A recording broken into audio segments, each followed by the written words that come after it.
হরে কৃষ্ণ। আমরা চাতুর্মাস্য ব্রত মাহাত্ম্য সম্পর্কে, ব্রতের বিধি নিয়ম, মন্ত্রাবলী, ব্রতের তারিখ আমরা কিন্তু আলোচনা করেছিলাম। সেখানে অনেকে জানতে চেয়েছেন যে শ্রাবণ মাসের 16 সোমবার ব্রত কীভাবে পালন করতে হবে, কবে থেকে শুরু করতে হবে, সেই সম্পর্কে আলোচনা করার জন্য। তো আজকে আমরা শ্রাবণ মাসের যে ব্রত, বিশেষ করে দেবাদিদেব মহাদেবকে সন্তুষ্ট করার জন্য শিব ঠাকুরের উদ্দেশ্যে বিশেষভাবে অনেকে এই ব্রত পালন করে থাকেন শ্রাবণ মাসের সোমবার। আবার কেউ বা শ্রাবণ মাস থেকে 16টি সোমবার ব্রত পালন করা শুরু করে থাকেন। সেই ক্ষেত্রে কীভাবে ব্রত শুরু করতে হবে, কোন দিন থেকে ব্রত শুরু করতে হবে, কীভাবে পালন করতে হবে, সেই সম্পর্কে আমরা আলোচনা করব শাস্ত্র সিদ্ধান্ত অনুযায়ী। তবে আন্তর্জাতিক কৃষ্ণ ভাবনামৃত সংঘ ইসকনের ভক্তগণ বা গৌরীয় ভক্তগণ বা বৈষ্ণবগণ সাধারণত এই ব্রত পালন করেন না বা আবশ্যকতা নেই, বা শ্রী হরিভক্তি বিলাসে আবশ্যকতা প্রদান করা হয়নি। কিন্তু অনেকে প্রশ্ন করেছেন, অনেকে অনুরোধ করেছেন, গত প্রায় 2-3 বছর ধরে অনেক ভক্তরা অনুরোধ করেছেন যে শ্রাবণ মাসের 16 সোমবার ব্রত যারা পালন করতে চায় তাদের জন্য আলোচনা করার জন্য। তাই তাদের জন্য এই আলোচনা। এটি বাধ্যতামূলক নয় যে বৈষ্ণবদেরকে পালন করতে হবে বা ইসকনে এই ব্রত পালন করা হয়, সেরকমটি বাধ্যতামূলক নয় বা আবশ্যক নয় বা কোনো নির্দেশনা সেরকমভাবে নেই।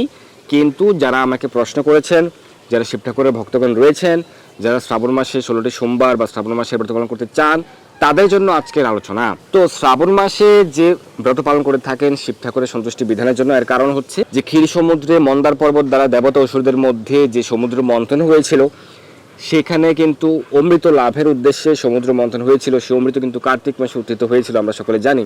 তো আমরা কষ্ট করে ভালো ফল পাই, কিন্তু তার পূর্বে কিন্তু আমাদেরকে অনেকটা স্ট্রাগলের মধ্য দিয়ে যেতে হয়। খুব সহজে সরাসরিভাবে খুব সহজে অমৃত পাওয়া যাবে সেরকমটি নয়। অমৃত উত্থিত হওয়ার পূর্বে কিন্তু হলাহল বিষ উত্থিত হয়েছিল এই সমুদ্র মন্থনে, আর তার দ্বারা সমগ্র জগতের কি হবে। তাই অত্যন্ত দয়া পরবশ, অত্যন্ত কৃপা পরবশ, অত্যন্ত কৃপালু দয়ালু দেবাদিদেব মহাদেব শিব ঠাকুর তিনি কিন্তু এই হলাহল বিষকে নিজের কণ্ঠে ধারণ করেছিলেন। তিনি নীলকণ্ঠ তার আরেকটি নাম। তিনি আমাদের সকলকে রক্ষা করেছিলেন। কতটা কৃপাময়!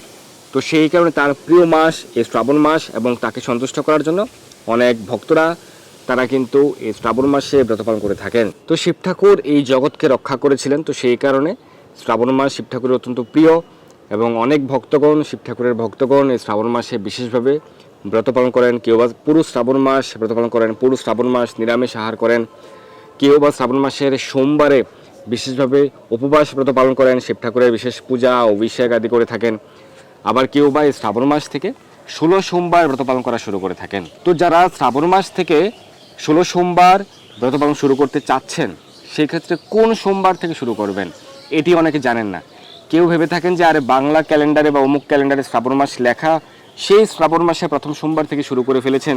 আপনি ব্রত করেছেন, তপস্যা করেছেন, তপস্যার ফল আপনি প্রাপ্ত হবেন। কিছু তো করেছেন, কিছু ফল অবশ্যই প্রাপ্ত হবেন, কিন্তু পূর্ণ ফল প্রাপ্ত হতে গেলে আপনাকে সঠিক সিদ্ধান্ত অনুযায়ী ব্রত পালন করতে হবে। তো সেই কারণে শাস্ত্র অনুযায়ী স্কন্দপুরাণে প্রবাস খণ্ডে রয়েছে, ব্রহ্মখণ্ডে রয়েছে যে শ্রাবণ মাসের শুক্লপক্ষের সোমবার থেকে এই 16 সোমবার ব্রত পালন করা শুরু করতে হয়।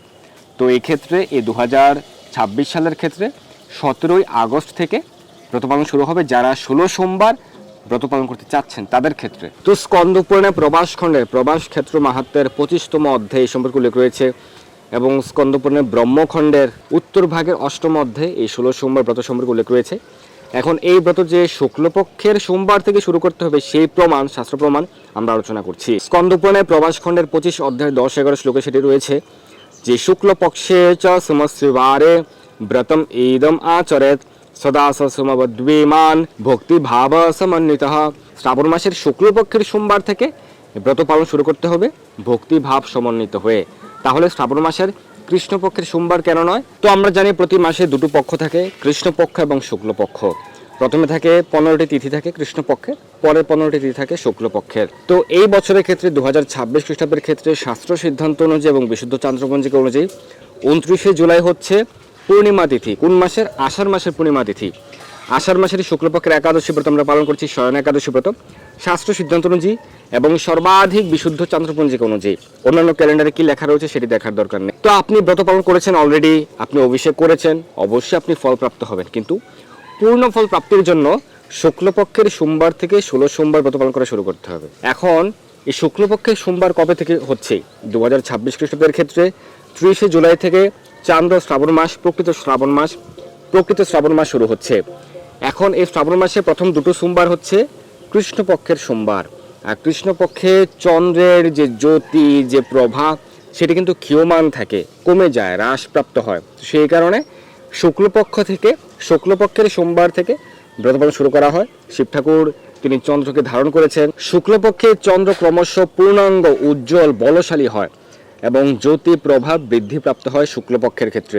প্রতিপদ, দ্বিতীয়া, তৃতীয়া এভাবে বৃদ্ধিপ্রাপ্ত হতে হতে পূর্ণিমাতে পূর্ণ চন্দ্র আমরা দেখতে পাই। তো সেই কারণে শুক্লপক্ষের সোমবার থেকে ব্রত পালন করা শুরু করতে হয়, ব্রতের পূর্ণ ফল প্রাপ্তি হয় এবং আপনার নিজের পরিবারের সকলের মঙ্গল বিধান হবে। বিশেষ করে অনেক মায়েরা, অনেক বোনেরা এই ব্রত পালন করে থাকেন। যারা বিবাহিত নন সেক্ষেত্রে ভালো পতি লাভের উদ্দেশ্যে অনেকে এই 16 সোমবার ব্রত পালন করে থাকেন, শিব ঠাকুরের কাছে প্রার্থনা করে থাকেন তারা ভালো পতি লাভ করার জন্য, যে হচ্ছে তাদেরকে আধ্যাত্মিক পথে সহায়ক হবে, সেই স্বামী তার আধ্যাত্মিক পথের সহায়ক হবে সেরকম পতি লাভের জন্য।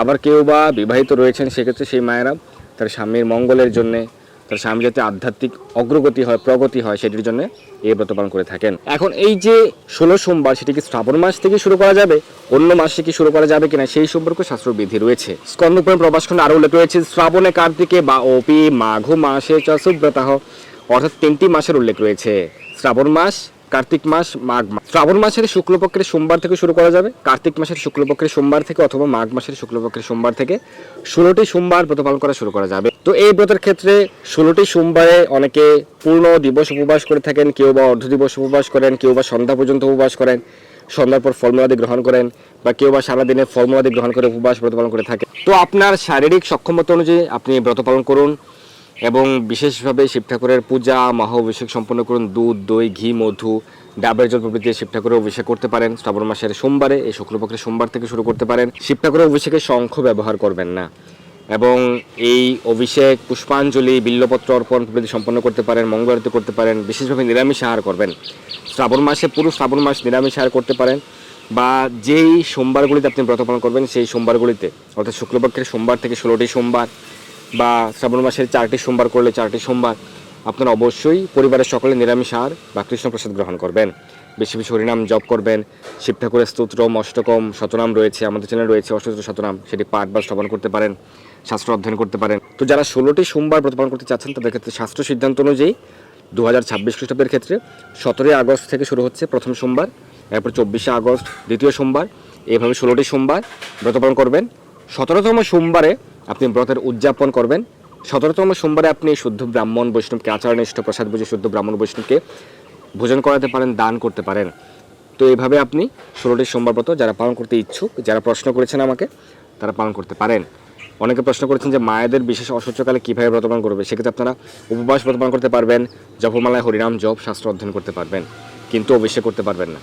আর যারা অসহ্যকালে নেই সেক্ষেত্রে আপনি শিব ঠাকুরের অভিষেক করতে পারবেন। যারা অসহ্যকালে রয়েছেন সেক্ষেত্রে আপনি একটু দূর থেকে শিব ঠাকুরের অভিষেক দর্শন করতে পারবেন, প্রণাম করতে পারবেন। শ্রীমদ্ ভাগবত মহাপুরাণের 4th স্কন্ধে খুব সুন্দরভাবে শিব ঠাকুরের মহিমা উল্লেখ রয়েছে। তো আপনারা শ্রীমদ্ ভাগবত মহাপুরাণ সংগ্রহ করুন। শ্রীধাম মায়াপুর থেকে স্পেশাল অফার চলছে, রথযাত্রা মহোৎসব উপলক্ষে ছিল, এবং অনেক ভক্ত অনুরোধ করেছেন যে যেহেতু শ্রীমদ্ ভাগবত অনেকটা দক্ষিণা, তো সেই কারণে আরও কিছু সময় দেওয়ার জন্য এই অফারটা। সেই কারণে শ্রীধাম মায়াপুর থেকে ভাদ্র পূর্ণিমা পর্যন্ত এই অফারটা চলবে। বিশেষ সুযোগ রয়েছে, আপনারা যারা শ্রীমদ্ ভাগবত সংগ্রহ করতে চাচ্ছেন, এই সুযোগ সবসময় থাকবে না। নর্মাল দক্ষিণা মূল্য 8,500 রুপিয়া, সেটি আরও বেড়ে যেতে পারে, কিন্তু এখন সেটি ডিসকাউন্টে মাত্র 7,500, 1000 টাকা ডিসকাউন্টে 7,500 টাকা মাত্র। All India courier charge free. এবং যারা এই হোয়াটসঅ্যাপ নম্বরে যোগাযোগ করে সংগ্রহ করবেন সেক্ষেত্রে আমার পক্ষ থেকে থাকছে 1000 টাকা সমমূল্যের গ্রন্থ উপহার হিসেবে থাকছে।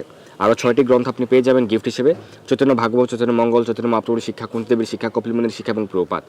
তাই খুব দ্রুত সংগ্রহ করুন। অনেক ভক্তরা সংগ্রহ করছেন, এবং যারা একসঙ্গে পুরো পেমেন্ট করতে পারবেন না সেক্ষেত্রে কিস্তি সুবিধা রয়েছে, 2 মাসের ইনস্টলমেন্ট সুযোগ রয়েছে। আপনারা এই নম্বরে যোগাযোগ করুন। চাতুর্মাসে ব্রত পালন করতে পারেন সকলে। শ্রাবণ মাসে শাক বর্জন, ভাদ্র মাসে দধি, আশ্বিন মাসে দুধ বর্জন এবং কার্তিক মাসে সকল প্রকার আমিষ দ্রব্য বর্জন। এবং চাতুর্মাস ব্রতের ক্ষেত্রে যারা আমিষাহারী রয়েছেন তারা নিরামিষ আহার করতে পারেন। অন্ততপক্ষে শ্রাবণ মাস এবং কার্তিক মাসে আমিষ আহার বর্জন করে নিরামিষ আহার বা কৃষ্ণপ্রসাদ গ্রহণ করবেন। তো আপনারা যারা প্রশ্ন জিজ্ঞাসা করেছেন শ্রাবণ মাসের সোমবার সম্পর্কে জানতে চেয়েছেন, বা 16টি সোমবার ব্রতের ক্ষেত্রে জানতে চেয়েছেন, সেই ক্ষেত্রে আমরা আলোচনা করেছি। চাতুর্মাসের ব্রত সম্পর্কে বিস্তারিত আলোচনা কিন্তু আমাদের রয়েছে এই চ্যানেলে, আমরা গত সপ্তাহে আলোচনা করেছিলাম, আপনারা সেটি দেখে নেবেন।